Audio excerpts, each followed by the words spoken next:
America और चीन के बीच जवाबी टैरिफ की लड़ाई अब एक नए खेल में बदल गई है और इसका जरिया बन रहा है सोशल मीडिया। अमेरिका के लग्जरी ब्रांड्स की मैन्युफैक्चरिंग कीमतों का खुलासा सोशल मीडिया पर कर रहा है चीन और उसके इन्फ्लुएंसर्स। दावा यह किया जा रहा है कि जो वेस्टर्न वर्ल्ड में आपको बड़े बड़े ब्रांड्स और जिसमें गुच्ची, प्राडा, इस तरह के बड़े बड़े ब्रांड्स का नाम लिया जा रहा है, वो ब्रांड्स के उत्पाद जिन कीमतों पर बेचे जाते हैं, चाइनीज़ प्रोड्यूसर्स का दावा ये है कि हमारे यहाँ तो उसकी लागत कुछ भी नहीं, 100 रुपये की चीज़ 10 रुपये में आप ले जाइए, क्वालिटी वही रहेगी, नाम बस हम नहीं दे पाएंगे, बाकी सब कुछ वही रहेगा, क्योंकि नाम बड़े बड़े ब्रांड ले जाते हैं और इसी नाम का मोटा पैसा आपसे वसूला जाता है। तो एक तरह से एक पूरा का पूरा कैंपेन चल रहा है वेस्टर्न वर्ल्ड के ब्रांड्स के खिलाफ, खास तौर से अमेरिकन ब्रांड्स के खिलाफ। क्या ब्रांड्स की यही सच्चाई है? ब्रांड्स की दुनिया में उतरेंगे आज हम देश के जाने माने एड गुरुज के साथ, लेकिन सबसे पहले आप देखिए ये रिपोर्ट और समझिए कि मामला क्या है। हम लौट रहे हैं। अमेरिका और चीन के बीच टैरिफ वॉर अब एक दिलचस्प मोड़ पर आ पहुंचा है। इस बार की लड़ाई में चीनी मैन्युफैक्चरिंग कंपनियों के साथ साथ सोशल मीडिया इन्फ्लुएंसर्स भी शामिल हो गए हैं। ये इन्फ्लुएंसर्स अमेरिका और यूरोप की लग्जरी ब्रांड्स की असलियत उजागर कर रहे हैं, और वो भी सोशल मीडिया के जरिए। दरअसल ये इन्फ्लुएंसर्स लग्जरी प्रोडक्ट्स के मैन्युफैक्चरिंग कॉस्ट को पब्लिक कर रहे हैं और दिखा रहे हैं कि ब्रांड्स कैसे इनकी कीमतें कई गुना बढ़ा चढ़ाकर बेचते हैं। लुई विटॉन, बर्किन और शनेल जैसे हाई एंड ब्रांड्स के प्रोडक्ट को चीन में बनाने वाली कंपनियां अब इन्हीं प्रोडक्ट को बहुत ही कम कीमत पर बेचने का दावा कर रही हैं, कई बार असल कीमत के सिर्फ 10% दाम में। अब बड़ा सवाल ये है कि क्या वाकई चीनी कंपनियों के इन दावों में सच्चाई है? सोशल मीडिया पर लोग पूछ रहे हैं कि जो सामान चीन में सिर्फ $10 में मिल रहा है, वो अमेरिका में $165 का क्यों बिक रहा है? कुछ यूजर्स का मानना है कि अगर टैक्स और महंगाई ऐसे ही बढ़ते रहे तो चीन से सीधे खरीदारी करना ज्यादा सस्ता और समझदारी भरा विकल्प बन जाएगा। चीन की इस चाल के बाद कई इंटरनेशनल ब्रांड्स को अब पब्लिकली जवाब देना पड़ सकता है, खास तौर पर अमेरिका में बिकने वाली लग्जरी ब्रांड्स जैसे Birkin, Louis Vuitton, Chanel, Estee Lauder और बॉबी ब्राउन, जिनकी ग्लोबल मार्केट में जबरदस्त पकड़ और प्रतिष्ठा है। अगर चीनी कंपनियों के दावे सही हैं, तो ये साबित होता है कि इन ब्रांड द्वारा वसूली जा रही कीमतें मैन्युफैक्चरिंग कॉस्ट से कई गुना ज्यादा हैं। उदाहरण के लिए, एक बर्किन बैग की मैन्युफैक्चरिंग कॉस्ट चीन में लगभग 1.2 लाख बताई जाती है, जबकि यही बैग अमेरिका में 29 लाख में बिकता है, यानी कीमत में करीब 30 गुना का अंतर है। चीन की कंपनियों का दावा है कि वो इन प्रोडक्ट को बेहद कम कीमत पर बेच सकते हैं, क्योंकि उनके पास क्वालिटी मटेरियल, कुशल कारीगर और एडवांस प्रिसाइज मशीनें हैं। उनका ये भी कहना है कि यही कंपनी पहले इन्हीं लग्जरी ब्रांड्स के लिए मैन्युफैक्चरिंग करती थी, लेकिन अब वही प्रोडक्ट्स सीधे ग्राहकों को बेच रही हैं, बिना ब्रांडिंग के या फिर अपने प्राइवेट नेटवर्क के जरिए। कुछ निर्माता तो फ्री इंटरनेशनल डिलीवरी तक ऑफर कर रहे हैं। हालांकि एक्सपर्ट्स का मानना है कि किसी भी ब्रांड की कीमत केवल उसकी मैन्युफैक्चरिंग कॉस्ट से तय नहीं होती। Research, development, marketing, distribution, brand and value जैसी कई चीजें हैं जिनमें कंपनियां बड़ी रकम खर्च करती हैं, और ये खर्च आखिरकार ग्राहकों से ही वसूला जाता है। हो सकता है चीनी प्रोडक्ट में वही चमड़ा या फैब्रिक हो, लेकिन फिनिशिंग, सिलाई की बारीकी, क्वालिटी कंट्रोल के मामले में लग्जरी ब्रांड्स काफी सख्त होते हैं। कई ब्रांड्स अपने कारीगरों को 5-5 साल की एक्सक्लूसिव ट्रेनिंग देते हैं। साथ ही लग्जरी ब्रांड्स वारंटी और सर्विस जैसी सुविधाएं भी देती हैं। ऐसे में ये तय करना मुश्किल है कि प्रोडक्शन कॉस्ट और मार्केट प्राइस का अंतर जायज है या नहीं। लेकिन इतना तय है कि चीन की इस रणनीति ने बड़े ब्रांड्स के प्रमोटर्स के माथे पर चिंता की लकीरें जरूर पैदा कर दी हैं। ब्यूरो रिपोर्ट, जी मीडिया।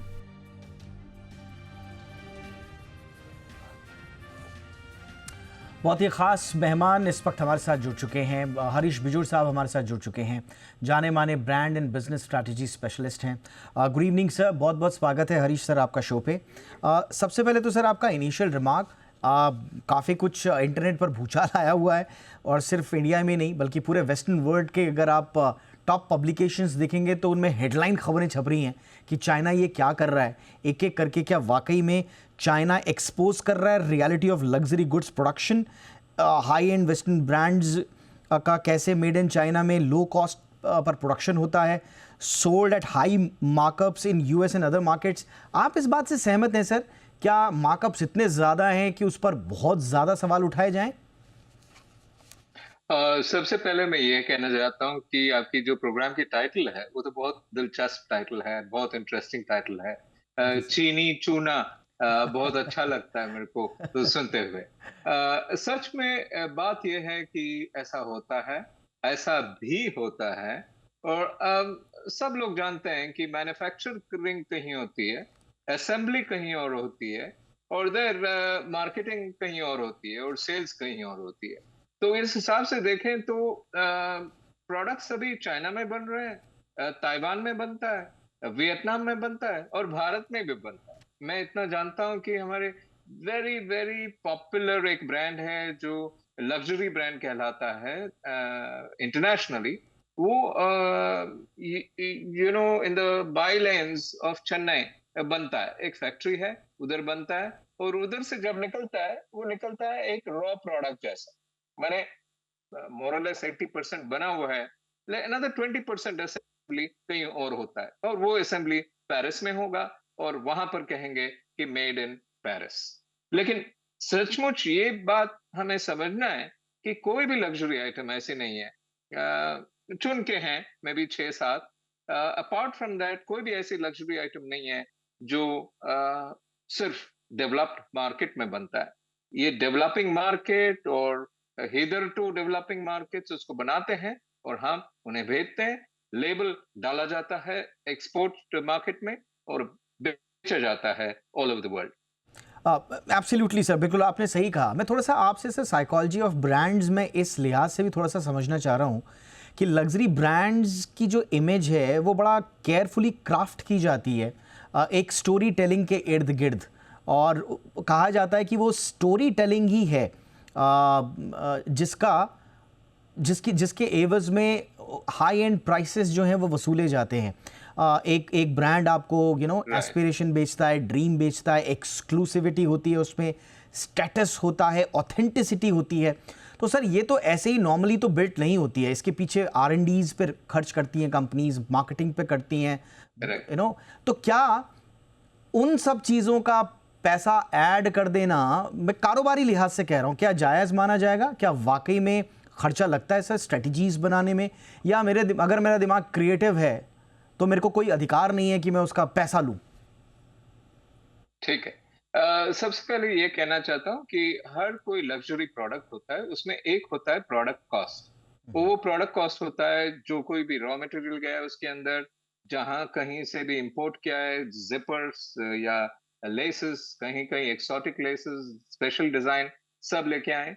सेकंड आइटम होता है machinery which went into manufacture the item. क्या क्या मशीनरी, क्या हाईटेक मशीनरी गए उनके पास। थर्ड आइटम होता है मैन पावर, जिस मैन पावर ने उसको बनाया है।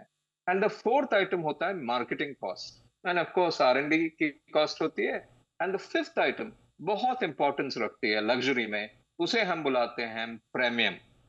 एंड ये प्रीमियम ये चीज है कि अगर प्रोडक्ट कॉस्ट 100 है तो क्या वो प्रोडक्ट 1100 पे बिक सकता है, माने उसका प्रीमियम 1000 है। तो ऐसा रियलिटी ये होता है कि सबसे प्रीमियम ब्रांड्स जो होते हैं, जो टॉप ऑफ द पिरामिड होते हैं, उनकी प्रीमियम सबसे ज्यादा होती है। जब प्रीमियम कम होता है उसे लेसर ब्रांड बुलाते हैं। तो brand is a premium. And और एक चीज बोलना चाहता हूँ इस कंट्रोवर्सी पे कि ब्रांड इज अ ट्रस्ट। ये तो बहुत पुराना वाला डेफिनेशन है, ब्रांड इज अ ट्रस्ट। लेकिन अब क्या हो रहा है, ये ट्रस्ट को हिलाया जा रहा है। And I think the Chinese people on TikTok बहुत काम कर रहे हैं इसके इस हिसाब से, और कह रहे हैं कि ये ब्रांड ब्रांड ही नहीं है यार, ये तो एक कमोडिटी है। And China is reinventing something called C2C, China to consumer. अब तक B2B था, बिजनेस टू बिजनेस, B2C था, बिजनेस टू कंज्यूमर, और अब है China to consumer, country to consumer. Absolutely sir, ये बहुत इंटरेस्टिंग, नई ट्रेड है। ये बहुत इंटरेस्टिंग सर आपने टर्म मुझे बताया। मुझे पता नहीं था कि C2C इतना इंटरेस्टिंग होगा, कि इसमें हमको सारा फ़लसफ़ा, सारी साइकोलॉजी समझ में आएगी। और एब्सोल्युटली आप सही कह रहे हैं, चाइना टू कंज्यूमर, ये C2C का नया दौर जो शुरू हुआ है, स्वाभाविक रूप से टैरिफ वॉर से नाराज़ हैं वहाँ के लोग, बट ये जो एक तरह से एक्सपोज करने की कोशिश की जा रही है, मैं थोड़ा सा इम्पैक्ट आपसे समझना चाहूँगा आखिर में सर, कि ब्रांड्स, उनकी आइडेंटिटी, उनके मार्केट शेयर पर क्या फ़र्क पड़ेगा। क्योंकि कंज्यूमर साइकोलॉजी में एक चीज़ होती है सोशल प्रूफ। जब मिलियंस ऑफ व्यूअर्स और कंज्यूमर्स ये देख रहे हैं, वीडियो देख रहे हैं, कमेंट्स में लग्जरी ब्रांड्स को स्कैम कहा जा रहा है, तो एक कलेक्टिव डिस्ट्रस्ट भी पैदा हो रहा है, जिसका जिक्र आपने भी किया सर। अभी लग्जरी इंडस्ट्री एक टफ फेज से गुजर रही है। LVMH की रिपोर्ट बता रही है fashion and leather good sales 5% already गिरे हुए हैं, एक्सपेक्टेशन से कम है। टैरिफ अनसर्टेनिटी की वजह से, स्टॉक मार्केट फॉल आउट वजह से और प्राइस हाइक से कंज्यूमर थोड़ा सा और कॉशियस ऑलरेडी हो रखा है। तो ये वीडियो जो आ रहे हैं, ये लग्जरी ब्रांड्स की इमेज को और डैमेज एक तरह से कर रहे हैं सर। तो आप ओवरऑल बिजनेस पर आगे किस तरह का इम्पैक्ट देख रहे हैं? देखिए, इसको मैं बुलाता हूँ ब्रांड डिस्ट्रक्शन। माने ये पूरी जो चीज बन रही है वो डी ब्रांडिंग हो रही है। माने कंज्यूमर्स को बताया गया जा रहा है कि देखिए, आप जो खरीद रहे हैं, आप जो खरीद रहे हैं वो तो एक कमोडिटी आइटम है, लेकिन लेबल लग गया तो ब्रांड बन गया। तो ब्रांडिंग में स्टेजेस होती हैं। सबसे पहले कमोडिटी होती है। ये कमोडिटी होती है, एक मोटरसाइकिल मैं घर में भी बना सकता हूँ। एक मोटरसाइकिल घर में बनाया और मेरे नाम से वो मोटरसाइकिल चला लिया, उसको कमोडिटी बोलते हैं। सेकंड लेवल हम क्लाइम करते हैं, उसको बोलते हैं क्वासाई ब्रांड। वो क्वासाई ब्रांड क्या होता है? अगर आप गुजरात जाएंगे, चीतल एक जगह है जहां पर एक सनेडो बिकता है। सनेडो एक मोटरसाइकिल है, अच्छा मोटरसाइकिल है, उसको क्वासाई ब्रांड है। उसके ऊपर एक राजदूत मोटरसाइकिल एक ब्रांड होता है, और उसके ऊपर हार्ली डेविडसन, उसको सुपर ब्रांड बुलाते हैं। तो ये पूरा ब्रांडिंग, जो ऑर्डिनरी मोटरसाइकिल को एक सनेडो बनाया, सनेडो से राजदूत बनाया, राजदूत से हम क्लाइम किए हार्ली डेविडसन, ये पूरा टाइम को हम ब्रांडिंग बोलते हैं। अभी चाइना क्या कर रहा है? इसको पूरा डी ब्रांडिंग कर रहा है। वो बोल रहा है कि ये हार्ली डेविडसन है भाई, लेकिन हम भी बना सकते हैं इसको, और अगर मैंने इसको बनाया, इसका प्राइस 10 गुना चीपर होगा, तो मेरे पास आइए। तो ये डी ब्रांडिंग चल रहा है। मैं एक बात बताता हूँ कि बोलता रहता हूँ कि brand is a story well told. A brand is a story well told. बहुत थिंकर्स ने इनको बताया कि brand is a very story well told. अभी क्या हो रहा है? ये स्टोरी की डिस्ट्रक्शन की जा रही है। अगर डिस्ट्रॉय हो गया ना, the whole world of branding is going to be shaken and stirred, maybe not destroyed, but certainly brand की दुनिया को ये सचमुच हिला रहा है। Absolutely sir. और बात अगर डायरेक्ट प्राइस पॉइंट पर आ रही है कि कितने में मिलता है, और कंपैरिजन का एक बड़ा आप पर्सपेक्टिव खोल रहे हैं दर्शकों के सामने, तो शक शुबा जो हैं वो कंज्यूमर के मन में तो आएंगे ही। अब बड़े ब्रांड्स, लग्जरी ब्रांड्स इसको एक तो क्या क्राइसिस के रूप में वाकई में देख रहे हैं, या ये सिंपल एक ट्रेड वॉर, टिकटॉक @टिकटॉक वहीं तक ही महदूद होकर रह जाएगी, ये तो वक्त बताएगा। बट सर्टनली थोड़ा सा माथे पर चिंता की लकीरें ज़रूर होंगी बड़े बड़े ब्रांड्स और उनके ओनर्स की। Thank you so much sir, आपने वक्त निकाला, बहुत डिटेल्ड एनालिसिस दिया। Thank you sir, thank you. तो कुल मिला के एक नया ट्रेंड इस वक्त लग्जरी गुड्स मार्केट को हिला रहा है। जो मैं कह रहा था कि ये ट्रेड वॉर @टिकटॉक चल रही है, इसमें चाइनीज़ मैन्युफैक्चरर्स लिटरली अपने फैक्ट्री फ्लोर से वीडियोस डाल रहे हैं। इसमें वो दावा कर रहे हैं कि हर्मीज़, शनेल, गुच्ची, प्राडा, ये luxury brands, high and products जो हैं ये हम चाइना में बना रहे हैं, और वो भी fraction of their retail price में। मतलब 100 रुपये की अगर कोई चीज़ है तो चाइनीज़ टिकटॉकर कह रहे हैं कि 10 रुपये में ले जाइए। अब आप अनुपात लगा लीजिए अलग अलग ब्रांड्स का। कुछ ब्रांड्स का तो बाकायदा नाम लेकर कहा जा रहा है कि देखिए यहाँ से ये इतने में बना है, और फिर अमेरिका और वेस्टर्न वर्ल्ड में, यूरोप में, ये देखिए कितने का जा रहा है। यहाँ बनता है 1-1.5 लाख रुपए का, आपको बेचा जाता है 30 से 35 लाख रुपए का। और डायरेक्ट जो भी कहा गया यहाँ पे C2C, चाइना टू कंज्यूमर आने की कोशिश की जा रही है। इससे लग्जरी मार्केट में कितना बड़ा डिसरप्शन आएगा, क्या ये कोई क्राइसिस है, इसी पर आज हम कर रहे हैं चर्चा। मेरे साथ बहुत ही ख़ास मेहमान जुड़ चुके हैं।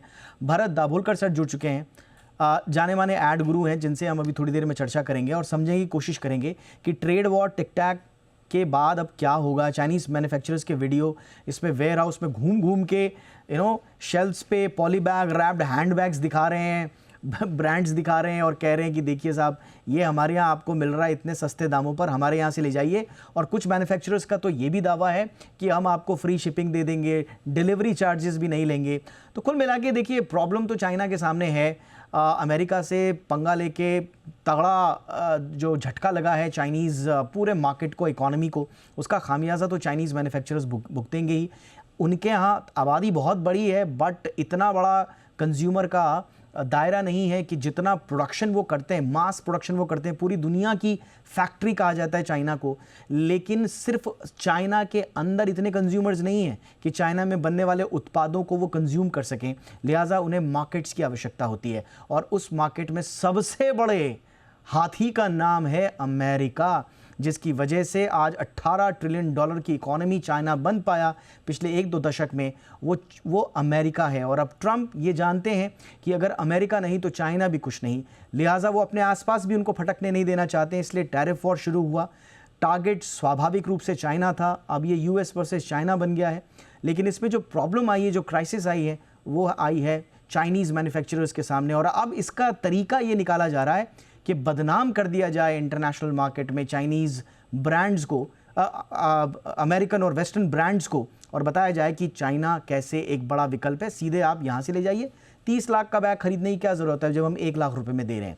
भरत दाभोलकर सर हमारे साथ जुड़ चुके हैं, जाने माने ऐड गुरु हैं। उनसे हम थोड़ा सा समझने की कोशिश करेंगे कि क्या वाकई में ये बड़ा डिसरप्शन है ब्रांड्स के लिए क्राइसिस का टाइम, या ये सिंपल एक टिकटॉक वॉर ही है। गुड इवनिंग सर, बहुत बहुत स्वागत है भरत सर। सर आप कैसे देख रहे हैं इसको? चाइनीज टिकटॉकर तो पीछे पड़ गए हैं सर। ये कोई नई चीज है नहीं। हमारे बंबई में कई सालों से 10,000 रुपए की चीज 500 रुपए में मिलती जाती है। सारे ब्रांड्स यहाँ पे मिलते थे पहले से। हाँ। तो मतलब ये चाइनीज ब्रांड जो सस्ते में मिलते हैं, तो हमारे यहाँ कितने लोग थे जो बड़े बड़े नाम जो थे, गुची हो या जो भी हो, सान लॉरेन हो, तो उनके ब्रांड्स 500 रुपए में खरीद के उनके लेबल भी 200 रुपए में मिलते थे। हाँ। तो मतलब सस्ती चीज लेके उस पे उसी महंगी चीज का लेबल लगाना कोई नई बात नहीं है। मेरे ख्याल से होगा ये कि अभी उन्होंने कहा कि Birkin bag which cost $36,000 in America और वो चाइना में $1,400 में मिलती है। तो अगर उन्होंने डायरेक्ट कंज्यूमर को भेज दिया और अगर अमेरिका ने अगर उस पर 100% ड्यूटी भी लगाई to import things from China to a consumer, फिर भी उनको सस्ते में मिलेगी ये चीजें। तो I think it's a damn good move by China.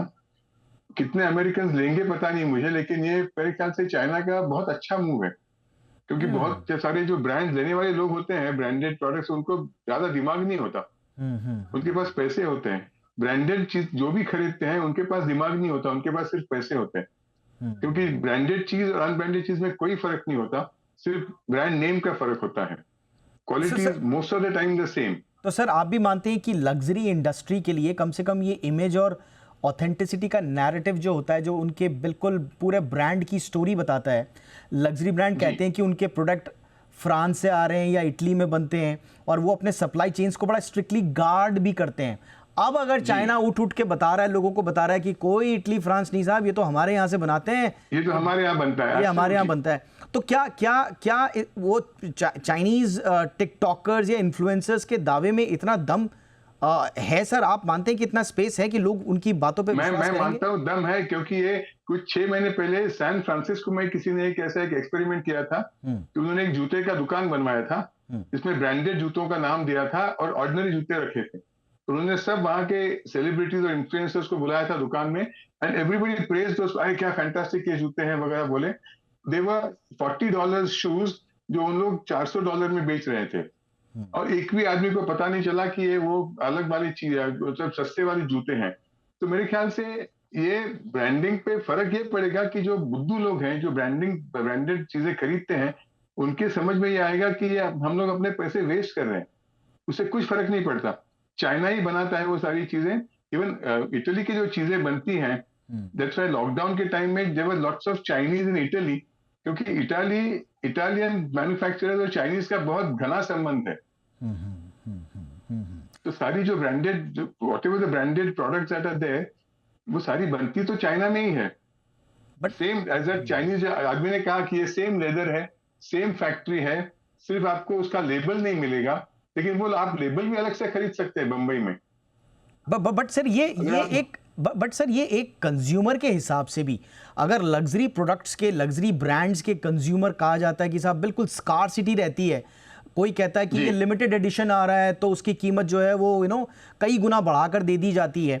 तो अब ये सर अगर लोगों को ये पता चलने लगा कि कि किसी लग्जरी ब्रांड का वैल्यू सिर्फ प्रोडक्ट क्वालिटी नहीं है, ये मात्र एक परसीव्ड वैल्यू पे डिपेंड करने वाला प्राइस है, तो सर तो फिर तो ये जो कहा जाता है ना कि बड़े ब्रांड्स की तरफ जाने की एक स्टोरी एक आम आदमी की भी होती है कि एक दिन मैं ये ब्रांड खरीदूंगा, तो सर वो उनके सपनों का या आकांक्षाओं का, फिर एस्पिरेशंस का क्या होगा? वो मेरे ख्याल से उस पर फर्क पड़ेगा और पड़ना चाहिए। हाँ, लोगों में कुछ अकल से लोगों को सोचना चाहिए कि हम लोग अभी आप एक बात बताता हूं मैं आपको कि बर्किन जो बैग बोल रहे हैं आजकल, हाँ जी, वो मुंबई में जो भी मिलती है समझो 50,000 की, उसके लिए 2 साल का वेटिंग लिस्ट है। मैंने एक बार किसी के लिए इंफॉर्मेशन ली थी कि 50-60,000 रुपीज का बैग था, बर्किन बैग, उसके लिए 2 या 2.5 साल की वेटिंग लिस्ट थी। तो मैंने उसको पूछा दुकान वाले से कि ये कितनी बड़ी बैग है, उसने कहा कि उसमें आप पैसे रख सकते हैं और एक मोबाइल फोन रख सकते हैं।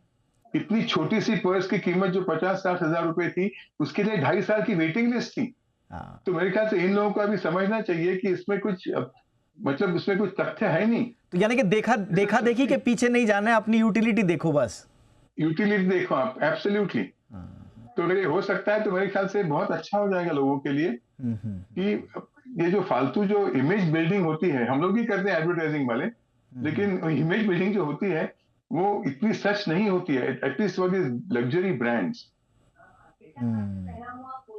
अगर आप कोक की इमेज करें तो ठीक है, कोक की इमेज करें तो मतलब वो माइनर प्रोडक्ट्स हैं, लेकिन ये $36,000 की जो अगर पर्स आप खरीदते हैं जो $1,000-1,400 की है, तो ये आपको मतलब this is a challenge to your intelligence. If Americans are intelligent they should switch to this. China का ये मास्टर स्ट्रोक है। बट सर आप सर एडवर्टीजमेंट के उसी ताने बाने को आप लोगों ने बुना है, आप जैसे जो आलोक स्तंभ हैं इस पूरे फील्ड के, आप ही लोगों ने इस पूरे ताने बाने को बुना है सर। एंड मुझे थोड़ा सा समझाइए सर कि ब्रांड एस्पिरेशन ये हमेशा महंगा ही क्यों, एक स्कार्सिटी वाले जगह पे ही क्यों, जिसकी कमी हो जाएगी दुनिया में, जो लिमिटेड है, जो सिर्फ एक्सक्लूसिवली हमारे लिए अवेलेबल है, ये कौन सी साइकोलॉजी? हमारे लिए एडवर्टाइजिंग में ये होता है कि हम लोग 2 चीजों से एडवर्टाइज करते हैं। एक तो आइडेंटिफिकेशन कि ये खरीदने वाला आपके जैसा ही कोई इंसान है, कि हम समझो वॉशिंग पाउडर है तो जो वो दिखाते हैं हम लोग, वो दिखाते हैं कि ये जो लेडी है जो वॉश कर रही है वो आपके जैसी एक औरत है।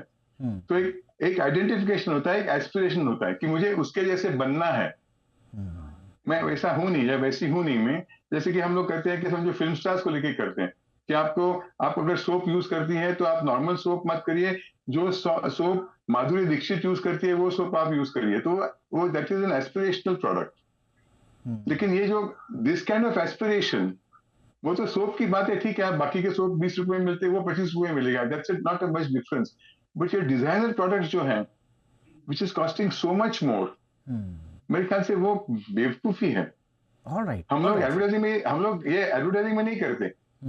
एडवर्टाइजिंग में इनकी एडवर्टाइजिंग नहीं होती, बर्किन बैग की एडवर्टाइजिंग नहीं होती। ये बात तो आपने सही कही सर। दुनिया में जितने लग्जरी ब्रांड्स हमने देखे, चाहे वो टेक्नोलॉजी से जुड़े हुए गुड्स हैं, चाहे वो फास्ट फैशन, लग्जरी फैशन, किसी का ऐड हमने एज सच नहीं देखा। ऐड नहीं होता, ऐड नहीं होता है, ये एडवर्टाइजिंग नहीं होता, वो that becomes an exclusive thing told to you. Absolutely. उसकी एडवर्टाइजिंग नहीं होती।